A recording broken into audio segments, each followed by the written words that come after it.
In this video, we will discuss the pharmacology of diuretic drugs.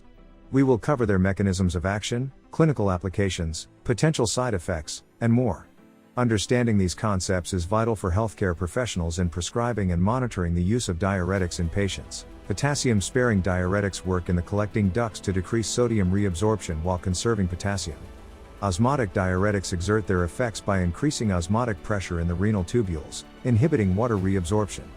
Carbonic anhydrase inhibitors, like acetazolamide, inhibit the enzyme carbonic anhydrase, reducing bicarbonate reabsorption. Understanding the pharmacological actions of diuretic drugs is crucial for healthcare professionals in managing fluid retention and related conditions. It enables them to make informed decisions regarding drug selection, dosing, and monitoring, ultimately optimizing patient outcomes. Overall, understanding the pharmacokinetics of diuretic drugs is crucial for their optimal therapeutic use. This involves considering processes such as drug absorption, distribution, metabolism, and elimination within the body. Factors such as oral administration, absorption rates, distribution to target organs like the kidneys, hepatic metabolism, and renal elimination can affect the effectiveness and safety of diuretic drugs. Factors like renal function and drug interactions should also be taken into account. Diuretics acting on the proximal tubule, like carbonic anhydrase inhibitors, play a vital role in specific clinical situations.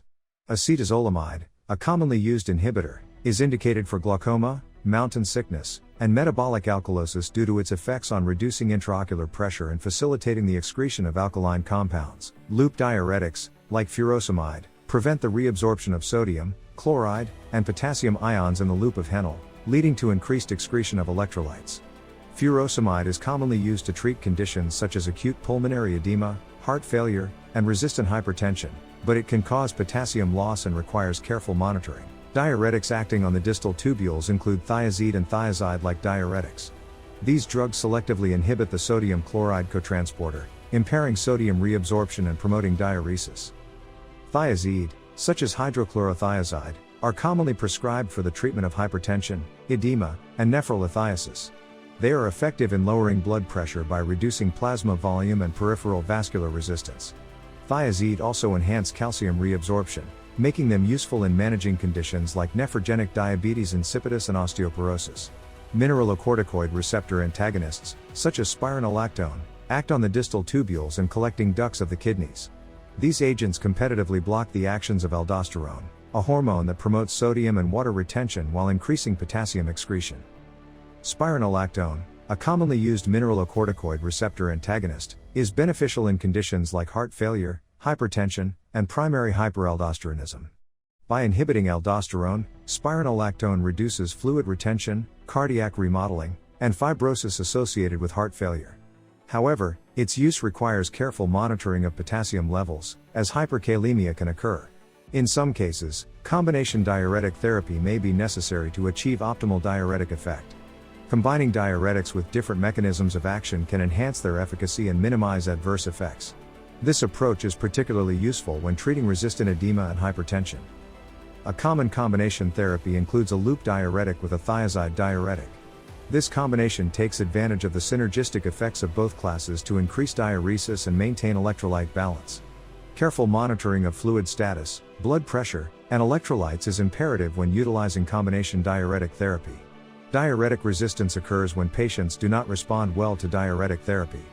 The causes can vary, such as changes in renal tubular transport, reduced drug delivery to the target site, or increased compensatory sodium and water retention.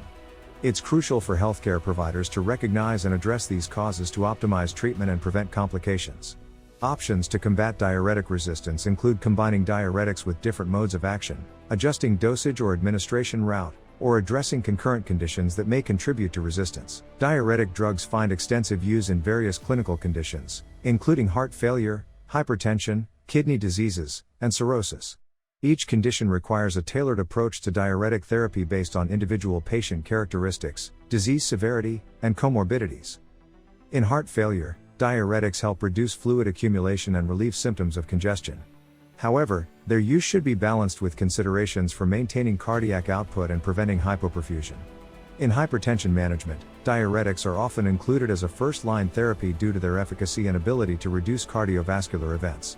The use of diuretic drugs can disrupt electrolyte balance, particularly affecting potassium, sodium, and magnesium levels. Diuretic-induced electrolyte imbalances can have significant clinical implications, resulting in arrhythmias, muscle weakness, and other complications. Loop diuretics, in particular, can cause significant potassium and magnesium depletion. Monitoring electrolyte levels and supplementing as necessary is crucial to prevent adverse effects. Potassium-sparing diuretics, such as spironolactone, may be combined with loop diuretics to counterbalance potassium loss. Pharmacogenomics involves studying the influence of genetic variations on individual responses to medications. Understanding pharmacogenomics can help predict patient responses to diuretic therapy, optimize dosing, and minimize adverse effects. Certain genetic variations, such as polymorphisms in genes encoding transporters or drug metabolizing enzymes, can influence the pharmacokinetics and pharmacodynamics of diuretics. These genetic variations may contribute to interindividual variability in efficacy and toxicity. Pharmacogenomic testing can guide personalized diuretic therapy, ensuring patients receive the most effective and safe treatment.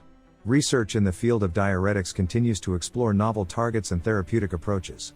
Experimental and future directions include investigating new diuretic agents, developing targeted delivery systems, and discovering potential drugs to overcome diuretic resistance.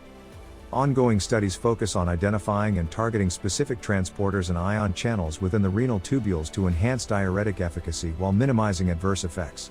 Additionally, research aims to elucidate the molecular mechanisms underlying diuretic resistance, allowing for the development of innovative treatment strategies. In conclusion, a thorough understanding of the pharmacology of diuretic drugs is crucial for healthcare professionals. By utilizing different classes of diuretics, monitoring electrolyte imbalances, and personalizing treatments, optimal therapeutic outcomes can be achieved. Ongoing research aims to further improve diuretic therapy and patient outcomes.